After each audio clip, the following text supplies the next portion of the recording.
क्या आप भी पैसों की तंगी का सामना कर रहे हैं? धन आता तो बहुत है पर टिक नहीं पाता। घर की बरकत जैसे कहीं गायब सी हो गई है। आर्थिक पारिवारिक संकट में बुरी तरह से उलझ गए हैं। दिन रात मेहनत करने के बाद भी पाई पाई को मोहताज रहते हैं। तो ये वीडियो खास आपके लिए ही है, क्योंकि आज हम जो 10 उपाय बताने वाले हैं वो आपके घर में ऐसी बरकत धन दौलत लाएंगे कि आप मालामाल हो जाएंगे। तो कौन से हैं ये उपाय? लेकिन वीडियो शुरू होने से पहले वीडियो को लाइक और चैनल को जरा सब्सक्राइब जरूर करें। पहला, बाथरूम को गीला न रखें। अगर आप भी बाथरूम को गीला रखते हैं तो इससे आर्थिक स्थिति बद से बदतर हो सकती है और अधिक में हर वक्त बाथरूम गीला ही रहता है। लेकिन ऐसा करना आर्थिक स्थिति से तो बिल्कुल उचित नहीं है और इसके 2 अलग दुष्परिणाम देखने को मिलते हैं। पहला कि गीले बाथरूम में बैक्टीरिया, छोटे मोटे कीड़े कीटाणु जन्म लेते हैं और सड़न सीलन भी हो जाती है। दूसरा ये कि ये नेगेटिविटी को अपनी तरफ अट्रैक्ट करता है। इसीलिए घर को सुखमय और बरकत वाला बनाने के लिए तुरंत बाथरूम में काम करने के बाद वहां मौजूद पानी को सूखे कपड़े से सुखाना बहुत आवश्यक है। दूसरा, पूजा घर बिना परमिशन नहीं बनवाएं। आज अधिकतर हिंदू घरों में पूजा घर बना हुआ है, लेकिन इनमें से कुछ परिवार ऐसे भी हैं जो पूजा घर बनवाने के बाद आर्थिक संकट से गुजर रहे हैं। अगर आप भी घर में पूजा घर बनवाने की सोच रहे हैं तो सबसे पहले किसी वास्तुशास्त्री से संपर्क करें। अगर वो बनाने की परमिशन देते हैं तब ही घर में पूजा घर बनवाएं, क्योंकि किसी किसी की कुंडली के अनुसार घर में पूजा घर रखना बहुत नुकसानदायक साबित हो सकता है। घर में किसी देवी देवता की एक से ज्यादा मूर्ति या तस्वीर ना रखें। पूजा घर के अलावा किसी देवता की तस्वीर घर के किसी भी कोने में ना लगाएं। 2 देवताओं की तस्वीर ऐसे ना लगाएं कि उनका मुख आमने सामने हो। साथ ही नैऋत्य कोण में लगाने से कोर्ट कचहरी के मामलों में फंसने की संभावना बनी रहती है। तीसरा, भोजन का सामान। घर की थाली को कभी भी जमीन पर ना रखें या फिर किसी टेबल या चौकी पर। खाने की थाली को कभी एक हाथ से ना पकड़े, क्योंकि ऐसा करने से खाना प्रेत योनि में चला जाता है। यहाँ तक कि भोजन करने के बाद कुछ लोग थाली में ही हाथ धो लेते हैं, जो कि बहुत गलत है। थाली में ना तो हाथ धोने चाहिए, ना ही जूठा खाना छोड़ना चाहिए। भोजन आरंभ करने से पहले देवी देवताओं का आवाहन अवश्य करें और भोजन करते वक्त वार्तालाप बिल्कुल ना करें। भोजन जब भी करने बैठे अपना मुख पूर्व या उत्तर की तरफ रखें। इससे भोजन के साथ साथ घर में भी बरकत होगी और कभी भोजन की कमी नहीं पड़ेगी। चौथा, रात को कपड़े बाहर ना छोड़ें।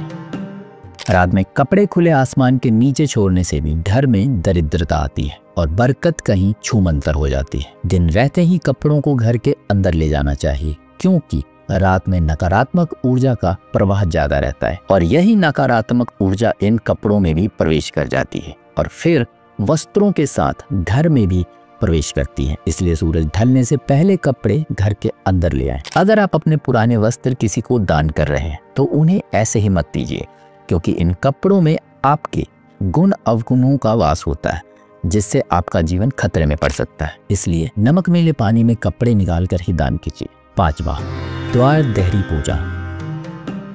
घर की वस्तुओं को वास्तु के अनुसार रखकर हर रोज घर को साफ और स्वच्छ कर देहरी पूजा करनी आवश्यक है। घर की दहलीज पर स्वास्तिक बनाएं और कुमकुम हल्दी डालकर उसकी दीपक से आरती उतारें। साथ ही प्रतिदिन सुबह और शाम को कपूर भी जलाना बहुत जरूरी है। जो लोग दहलीज या देहरी के आसपास घी का दीपक जलाते हैं उनके घर में स्थायी लक्ष्मी निवास करती है। घर के बाहर शुद्ध केसर से स्वास्तिक का निर्माण करके उस पर पीले पुष्प और अक्षत चढ़ाइए। इससे भी घर में लक्ष्मी का आगमन होगा और सुख समृद्धि बढ़ती जाएगी। साथ ही आर्थिक स्थिति भी पहले से और बेहतर हो जाएगी। 6वां, सरसों के तेल का दीपक जलाना। सबसे गुणकारी और प्रभावशाली उपायों डालना बिल्कुल मत भूलिएगा। प्रतिदिन दीपक जलाने से देवी देवताओं के साथ पितरों का आशीर्वाद भी प्राप्त होता है और घर में बरकत बनी रहती है। जब भी रोटी बनाए तो तवा गर्म होने के बाद उस पर दूध के छींटे अवश्य मार दें। माना जाता है कि दूध की छींटों के जलते तवे पर पड़ते ही चाहे कोई सा भी दोष हो वो जल्द से जल्द दूर हो जाता है और एक सकारात्मकता महसूस होती है। जब परिवार के लिए रोटी बना ले तो किसी भी सदस्य के रोटी खाने से पहले पहली रोटी अवश्य गाय को खिला दें। अगर जल्दी घर में बरकत और समृद्धि लानी है तो इस गाय की रोटी वाले आटे की लोई के साथ थोड़ी मात्रा में गुड़ या चीनी मिला दें। ऐसा करने से कर्ज से तो मुक्ति मिले ही, साथ ही शनि दोष भी दूर होगा। 7वां, झाड़ू का उचित स्थान। माना जाता है कि झाड़ू में देवी लक्ष्मी का वास होता है, इसीलिए झाड़ू को ऐसी उचित जगह पर रखें जिससे किसी की भी नजर इस पर ना पड़े। यानी झाड़ू को खुले में रखना गलत है, इसे तो छुपा कर और लोगों की नजर से बचाकर ही रखना चाहिए। झाड़ू को कभी भी खड़ी करके ना रखें, बल्कि इसे हमेशा विश्राम अवस्था में रखें। पूर्व और उत्तर दिशा में झाड़ू को रखने की भूल कभी मत कीजिए। और पूजा घर से भी झाड़ू को दूर रखना ही उचित है। रसोई घर के आसपास भी झाड़ू रखने से मना किया जाता है। और तो और दोस्तों, झाड़ू को कभी भी दूसरे के पैसे से ना खरीदें, अपने पैसे से खरीदकर ही इस्तेमाल करें। शास्त्रों के अनुसार सूर्यास्त के समय या उसके बाद झाड़ू नहीं लगाना चाहिए, क्योंकि ऐसा करने से माँ लक्ष्मी घर से चली जाती है और अलक्ष्मी का वास हो जाता है और दरिद्रता भी घर को अपना मुख्य ठिकाना बना लेती। 8वां, पीपल की पूजा। पीपल का वृक्ष हिंदू धर्म में काफी महत्वपूर्ण माना जाता है, क्योंकि इसमें देवी देवता निवास करते हैं। इसीलिए पीपल के वृक्ष की पूजा करने से देवी देवता भी प्रसन्न होते हैं और भक्त की मनोकामना पूरी करते हैं। पीपल के वृक्ष की जड़ में तेल का दीपक जलाना चाहिए और फिर वहीं ना रुककर बल्कि सीधा अपने घर की तरफ चल दीजिए। याद रखिए कि आपको दोबारा पीछे मुड़कर बिल्कुल नहीं देखना है। ये उपाय करने से आपको धन लाभ के साथ साथ सुख समृद्धि की प्राप्ति होगी और जो काम सालों से रुके पड़े हैं वो भी एक के बाद एक बनते चले जाएंगे। पीपल को केवल शनिवार को ही हाथ लगाना चाहिए और इस खास दिन पर आप पीपल के वृक्ष में काले तिल, गंगाजल, कच्चा दूध, शहद और गुड़ को स्टील या फिर चांदी के बर्तन में रखकर इन सब सामग्री को अर्पित कर दें। साथ ही सरसों के तेल का दीपक भी प्रज्वलित कीजिए। ये उपाय आपको हर शनिवार को करना है, जिसका फल आपको कुछ ही दिनों में मिल जाएगा। धीरे धीरे दुर्भाग्य दूर होता चला जाएगा और घर में आपके जीवन में एक अलग सी शांति, एक अलग सी संतुष्टि महसूस होगी। 9वां, धन हासिल करने के लिए सिक्के।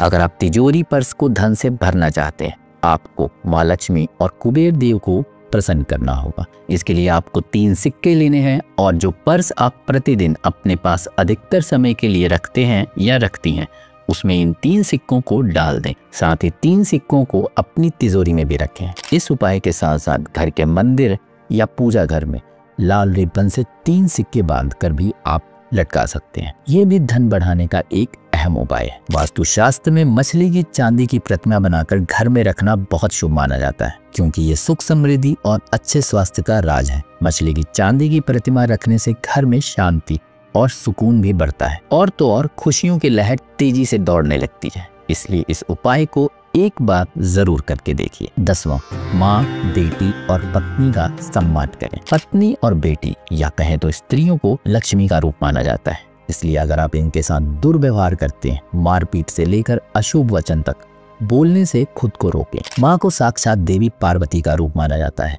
माँ को दुखी रखने वाला कभी सुख में नहीं रह सकता, इसलिए जितना हो सके अपनी माँ का ध्यान रखें। अगर आप अपनी पत्नी के साथ लड़ या मारपीट करते हैं तो ये भी बहुत गलत बात है। अगर एक बार पत्नी रूठकर या रूठी हुई अपने माता पिता के घर चली गई तो याद रखें कि इस पाप कर्म से आपके घर की बरकत भी कहीं खो जाएगी। इसलिए बेटी हो या पत्नी, माँ हो या बहन, इन सब का आदर सम्मान करके और घर के परिवार के अलावा भी बाहर किसी से लड़ाई झगड़ा ना करें, क्योंकि ऐसा करने से भी घर में नकारात्मक ऊर्जा का वास हो जाता है और बरकत नहीं होती। इसके अलावा घर को साफ रखें। घर में कहीं मकड़ी का जाला दिखे तो उसे तुरंत हटा दें। घर में कहीं भी कचरा न जमा होने दें। छप्पर पर बांस न रखें और किसी भी तरह की अनुपयोगी वस्तु को भी घर से बाहर निकाल दें। और ये सब उपाय करने से आपके घर में सुख, शांति, समृद्धि और बरकत बनी रहेगी। आपको ये उपाय पसंद आए तो वीडियो को लाइक शेयर करके चैनल को सब्सक्राइब जरूर कर लें और इनमें से कौन सा उपाय आप करते हैं ये कमेंट सेक्शन में बताना बिल्कुल ना भूलिए। मिलता हूं आपसे एक नई वीडियो में एक नए टॉपिक के साथ, कुछ नए उपायों के साथ। तब तक के लिए नमस्कार।